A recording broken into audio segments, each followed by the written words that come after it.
নমস্কার বন্ধুরা, আমি অনেক দিন পর ব্লগ চালু করছি। কবিতা সাই শ্রদ্ধা, তোমাদের সবার ওয়েলকাম।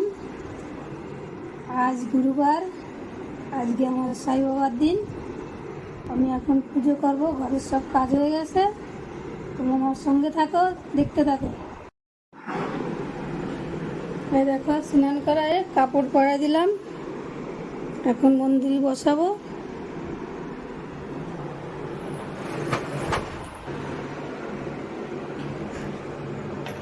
সাই বাবা আমাকে অনেক পছন্দ।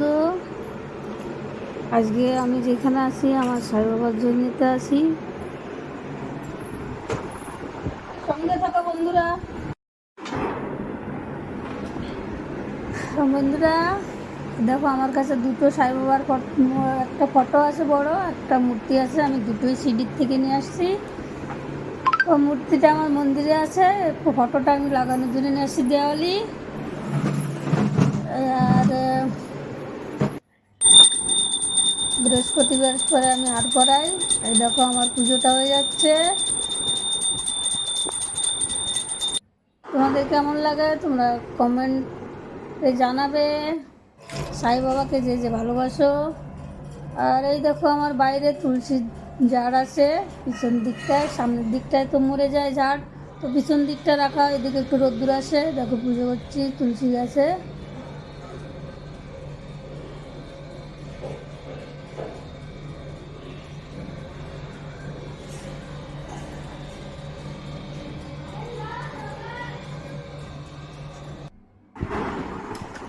কালকে একটা ড্রেস পিস নিয়ে আসলাম, তাই এখন আমি কালকে কেটে রেখেছি। আজকে সেলাই হচ্ছে বন্ধুরা, ওইগুলি তোমাদের দেখাবো। এরপরে দেখো, এই যে ভাত, ওই পটল বেগুন ভাজা, আমের চচ্চড়ি, ডাল, আর এই ভেন্ডি ভাজা। এই দিয়ে আমাদের দুপুরের খাওয়া দাওয়া হচ্ছে। এই দেখো, সন্ধ্যাবেলায় আমি এই যে সন্ধ্যা লাগাচ্ছি, সব ঠাকুরের থালা বাসন নামাই দিচ্ছি, নামাই পরিষ্কার করে সন্ধ্যা দিচ্ছি আমি।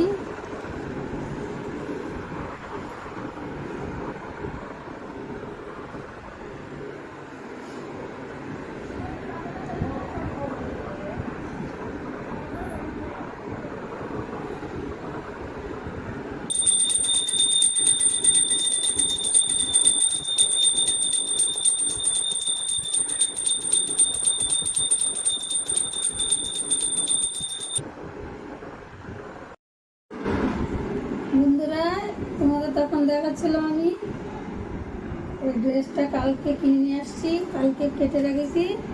আজকে আজকে বানাইছি আমি নিজে নিজেই। কেমন হয়েছে দেখো পিছনে।